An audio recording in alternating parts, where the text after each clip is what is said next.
Have you ever been asked, "So what do you do?" and suddenly forgotten every English word you know? You may know your job very well, but explaining it in English can feel much harder than doing the job itself. Maybe you can say your job title, but then the conversation continues. Someone asks what you do every day, what your team is working on, or what part of your job you enjoy. That is often the moment people start translating in their heads. Today, we are going to make that easier. No difficult business textbook and no long list of words to memorize. We are going to have a relaxed conversation about real work situations and the English people actually use in them. And when we reach the practice parts, speak with us. Your answer does not have to sound perfect. A short, clear answer is much better than a complicated answer that stays silent in your head. Exactly. At work, people usually want to understand you. They are not waiting for one grammar mistake. They want to know what you need, what you are doing, and how you can work together. Welcome back to Think and Talk in English, the Fluency Podcast. This episode is for A2 to B2 learners who want to talk about their work in a natural, calm way. We'll begin with a very common moment, meeting someone new at work. Sarah, do you remember the first time you had to introduce yourself in English at a workplace? I do. I remember feeling confident until someone asked, "What does your role involve?" Then I thought, I know exactly what I do. Why can't I explain it? That question is a little more difficult than "what is your job?" It asks about your responsibilities, not only your title. Let's begin there.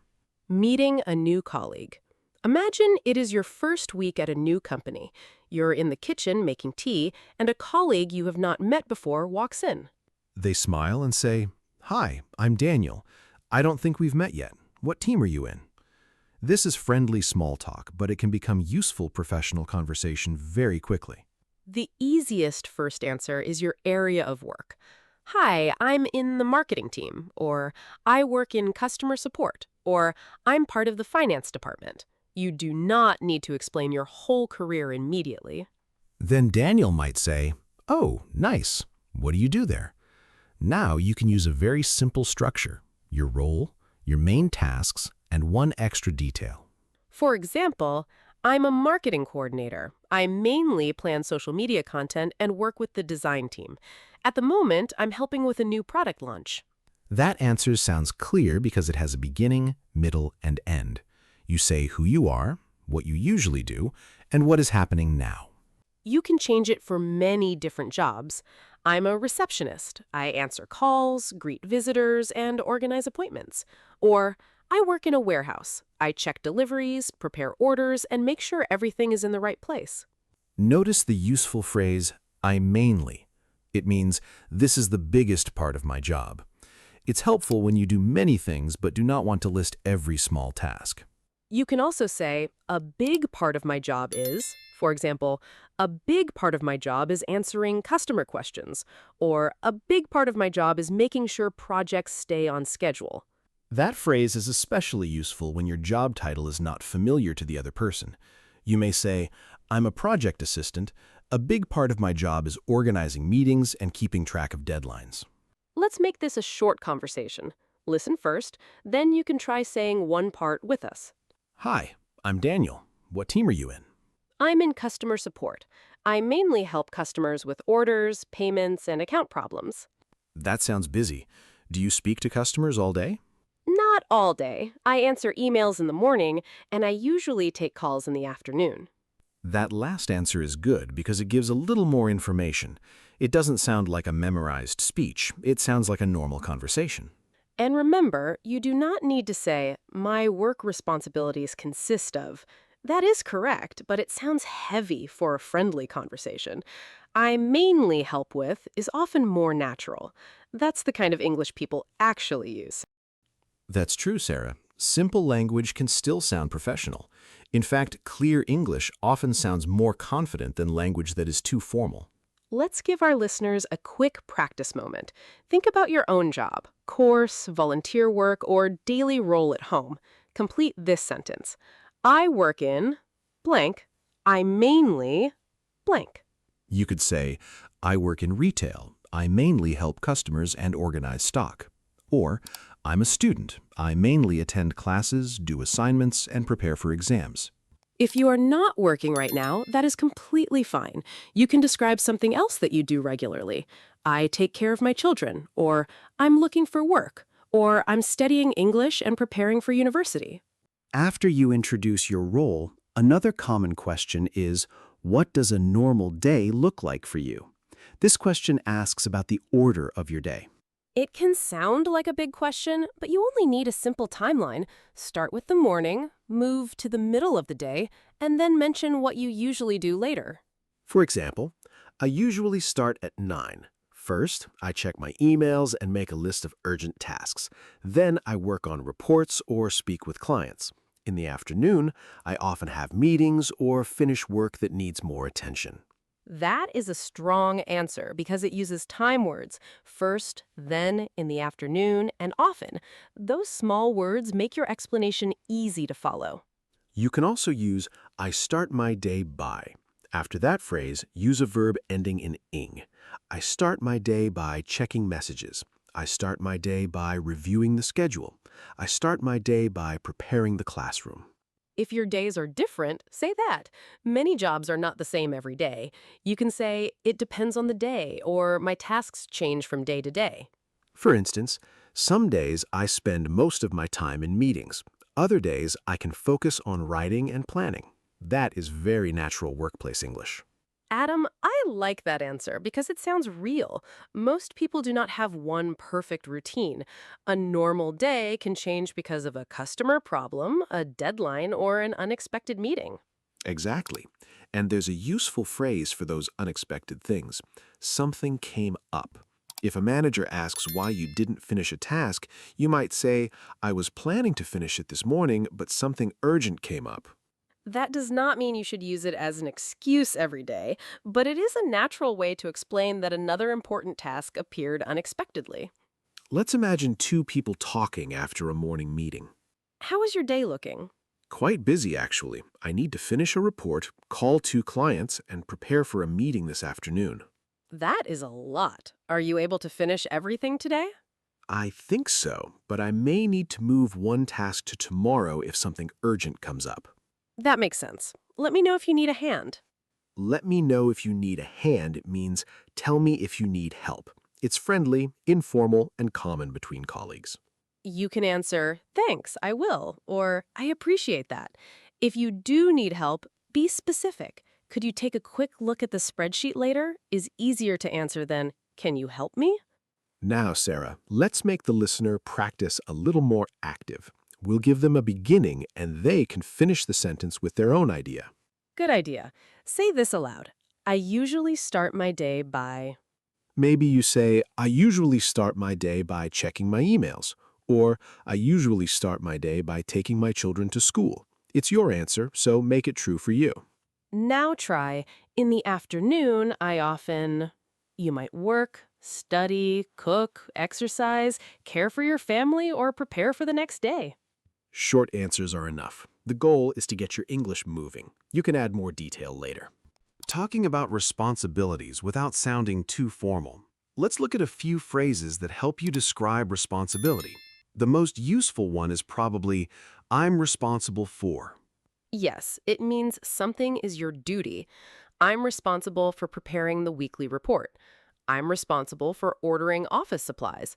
I'm responsible for checking that customer information is correct. After responsible for, use a noun or a verb ending in ing.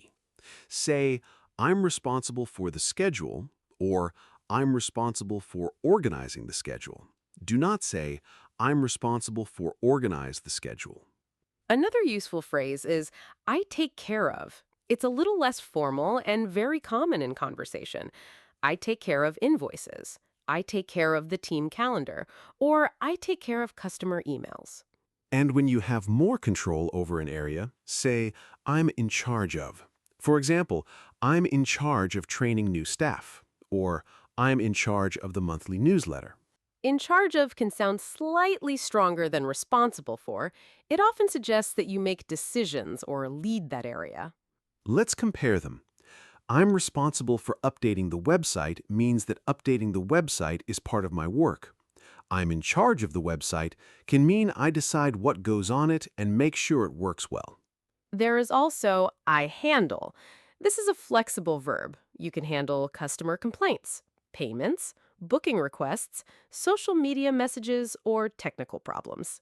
It sounds active. If you say, I handle customer complaints, you mean you deal with them and try to solve them. Here's a small workplace scene. A manager is explaining a new project to an employee. For this project, you will be in charge of contacting our suppliers. You will also help prepare the timeline. Okay. Am I responsible for sending the updates to the whole team as well? Yes, but I can handle the first update with you. After that, you can take care of it. That conversation uses 3 levels of responsibility in a natural way. You do not need to memorize a dictionary definition. Listen to how the phrases show who does what. And if you are not fully responsible for something, say, I help with, or I'm involved in. I help with hiring, or I'm involved in planning events. Those phrases are useful when you work as part of a team. They show that you contribute without saying you lead everything. Let's make this personal. Think of one regular task in your life. It could be related to work, study, home, or a project. Which phrase fits best? I'm responsible for. I take care of. I'm in charge of. Or I help with. Try one answer aloud. I'm responsible for preparing lessons. I take care of the family shopping. I'm in charge of booking appointments. I help with organizing events. You make it sound simple, Adam, but that is the point. When the sentence is simple, you can say it faster and with less fear. Exactly. Fluency does not mean using the longest sentence. It means being able to express a clear idea when you need it. A team meeting and a project update. Now, let's move into a meeting. Meetings can feel difficult because several people speak, new information appears quickly, and you may need to respond in the moment. But you do not need a big speech.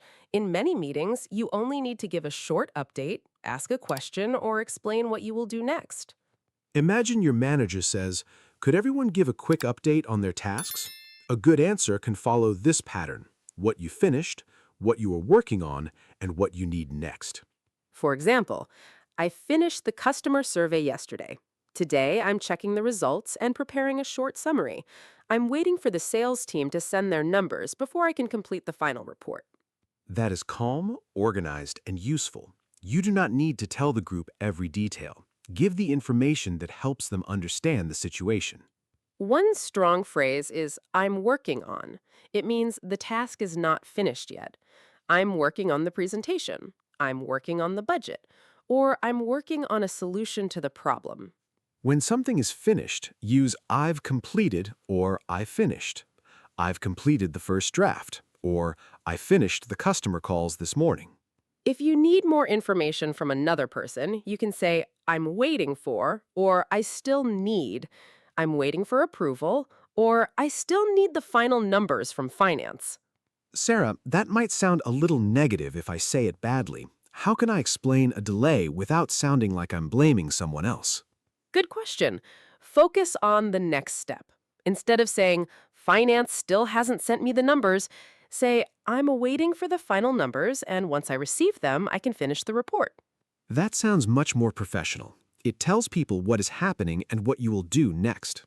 Another important phrase is follow up. To follow up means to check again or continue communication about something. You can follow up on a task, an email, a request, or a meeting. For example, I sent the document yesterday, so I'll follow up tomorrow. Or, could you follow up with the customer and let us know what they say? Notice the difference. We often say follow up on a thing, follow up on the request. We say follow up with a person, follow up with the customer. Let's hear a short team update conversation. Can you give us an update on the website project? Sure. I've completed the new homepage and I'm working on the product pages now. I'm waiting for a few photos from the design team. When do you think the product pages will be ready? If I receive the photos today, I should be able to finish them by Friday. I'll follow up with the design team after this meeting. That answer gives a clear update, a realistic timeline, and an action. It also avoids promising too much. Here's another phrase you'll hear often. I'll keep you posted. It means I will give you new information when I have it. You can say, I'm not sure when the delivery will arrive, but I'll keep you posted. It's friendly and useful in both spoken messages and emails. Now, Sarah, imagine you do not understand a task in a meeting. What can you say instead of pretending you understand? I would say, sorry, could you explain what you would like me to do first? Or, just to make sure I understand, would you like me to contact the client before I update the report? Just to make sure I understand is excellent. It sounds careful, not weak. Asking a clear question can save a lot of time later. And when you need a little time, say, let me look into that and get back to you. It means you will check the information and answer later. Here's a listener challenge. Your manager asks, what are you working on this week? Answer in 3 parts. 1 completed task, 1 current task, and 1 next step. For example, I finished the schedule yesterday. I'm working on the staff information now. Tomorrow, I'm going to speak with the team manager. You can use your real life or invent a simple answer. The important thing is to speak. Working with other people and solving small problems. Yeah, work is rarely only about individual tasks. Even if you work most of the time independently, you still need to communicate with customers, classmates, managers, suppliers, or other teams. One very useful phrase is I work closely with. It means you cooperate with someone often. I work closely with the sales team, or I work closely with teachers and parents. Another is I coordinate with. To coordinate means to organize people or tasks so they work well together. I coordinate with different departments, or I coordinate with drivers to make sure orders arrive on time. Let's imagine a small problem. A customer has asked for information, but you do not have the answer. You want to help without guessing. You could say, I'm not completely sure, but I can check that for you. This is much better than giving information that may be wrong. Then you can say, I'll speak with the right person and get back to you this afternoon. That lets the customer know what will happen next. If the issue needs another team, say, I'll need to check with our technical team, or I'll pass this on to the right department. To pass something on means to send information or a request to another person. For example, thanks for letting me know. I'll pass your message on to my manager. Here's a quick role play. You work at a hotel and a guest says their room is too noisy. I'm sorry to hear that. Let me check what options we have. Would you mind waiting for a few minutes? No problem. I'd appreciate that. Thank you. I'll speak with my supervisor and get back to you as soon as I can. Notice how calm that sounds. You do not need to solve the problem in 1 second. You need to acknowledge it, explain your next step, and keep the person informed. Sometimes the problem is inside your own team. Maybe a colleague has not replied to an important email. You can follow up politely without sounding angry. Try, hi, just checking in about the email I sent yesterday. When you have a moment, could you let me know if you have any updates? Just checking in is a soft way to start. It's less direct than, why haven't you replied? And much more useful in professional communication. If the task is urgent, say so clearly, but politely. We need to send this today, so it would really help if you could reply before 3 o'clock. I like that, Adam. You are direct about the deadline, but you still sound respectful. Yes, good workplace English is not only vocabulary. It's also knowing how to make your message clear without making the other person defensive. Let's give listeners another short practice. Say, I work closely with. Finish it with people in your work, study, or daily life. For example, I work closely with my team leader. I work closely with other parents. I work closely with students. Or, I work closely with my classmates on group projects. Now say, when there is a problem, I usually... Perhaps you check the information, ask someone, look for a solution, or speak with the right person. Talking about workload, pressure, and the parts you enjoy. When people talk about work, they often ask more personal questions, too. Is it busy? Do you enjoy it? What is the hardest part? These are good chances to make the conversation more natural. These questions are often where a short work conversation becomes more interesting.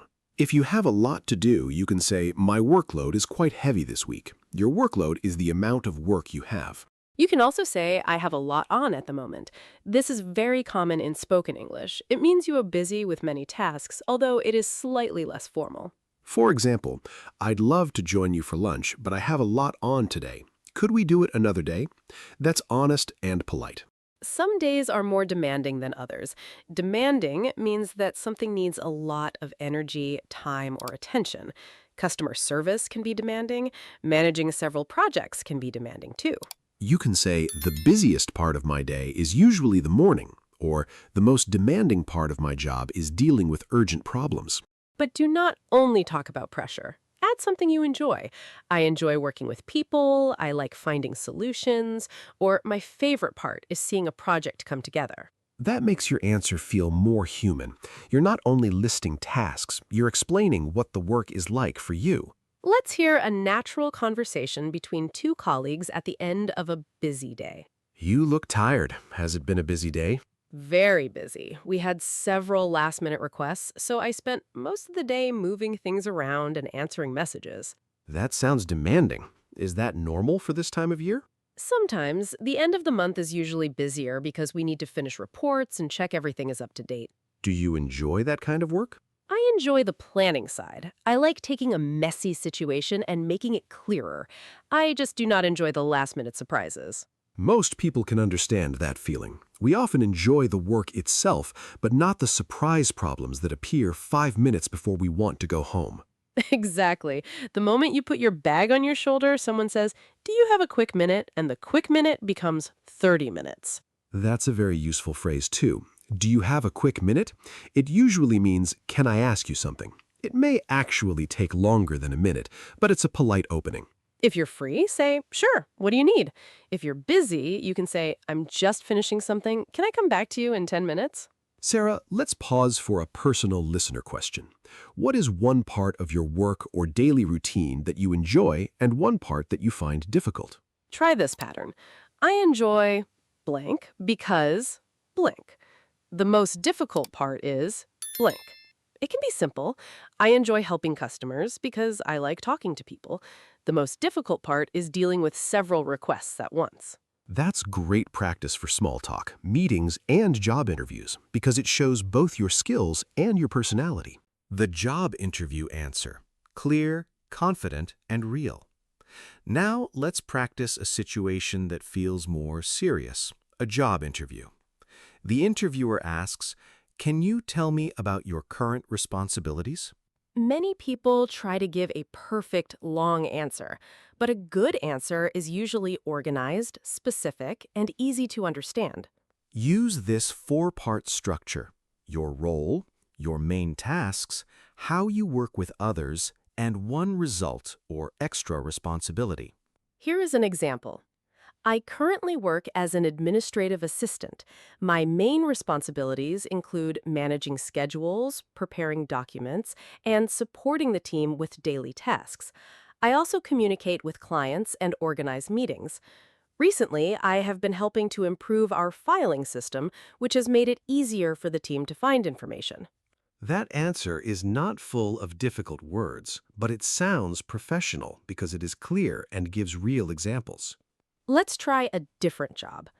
I work in retail. I help customers find products, answer questions, and handle payments. I also help train new staff and make sure the shop floor is clean and organized. One thing I enjoy is helping customers solve a problem and leave feeling happy. Notice that the answer uses action verbs: help, answer, handle, train, and make sure. Strong, common verbs are enough. If you are applying for a new type of job, you can connect your old responsibilities to the new role. For example, in my current role, I work with customers every day, so I have developed strong communication and problem-solving skills. That helps the interviewer understand why your experience matters. You are not only saying what you did, you are showing what you learned.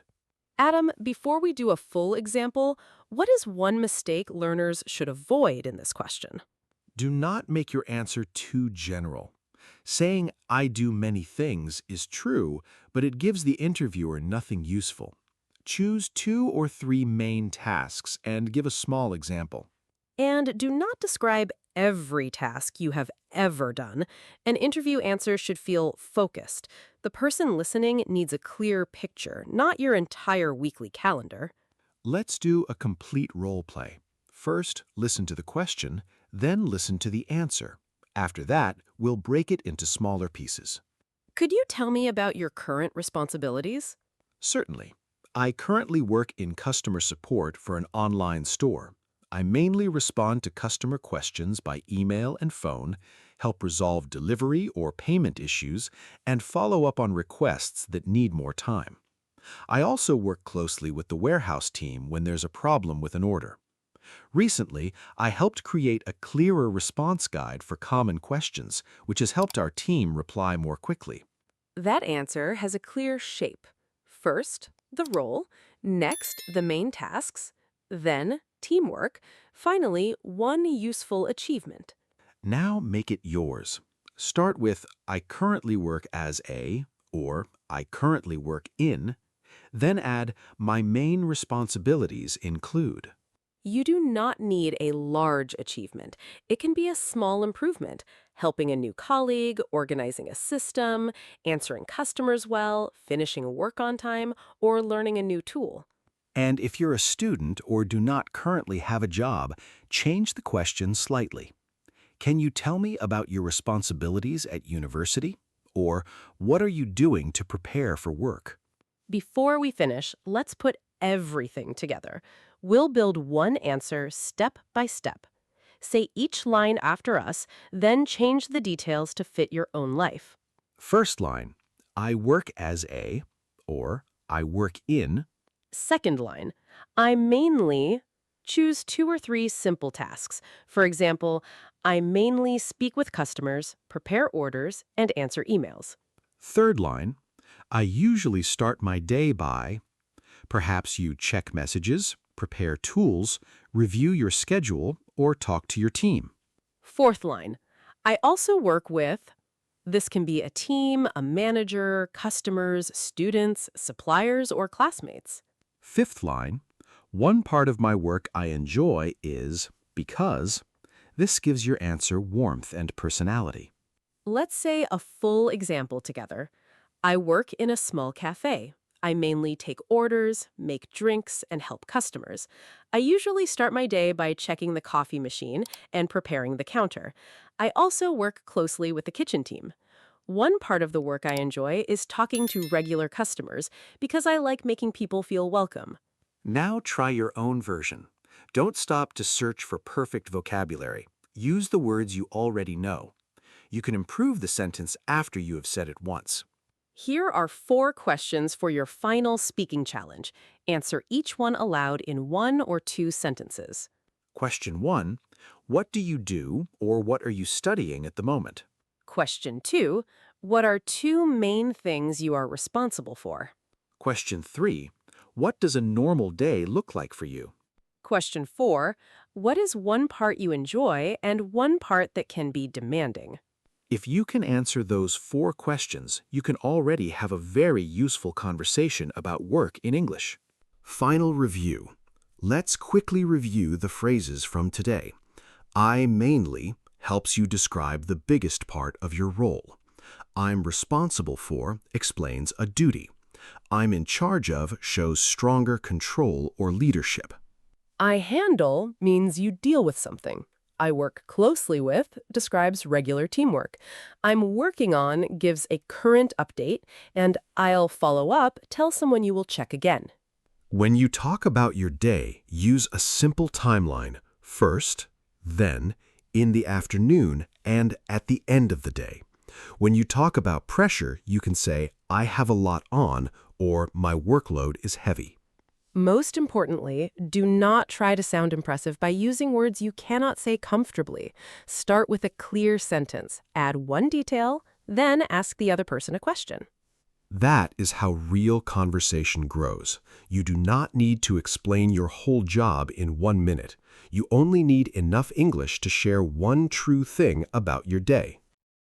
That can be your challenge for today. In the comments, write, I work as a blank. I'm mainly responsible for blank. If you're studying or looking for work, write about your current routine instead. We would love to read your answers. They can be short. The important thing is to use the English you practiced today. And Sarah, Remember, one clear sentence is a success. Thank you for spending this time with us on Think and Talk in English, the Fluency Podcast. Keep listening, keep noticing useful phrases, keep believing in yourself, and keep speaking a little more each day. Clear English is powerful English. See you next time. Bye for now.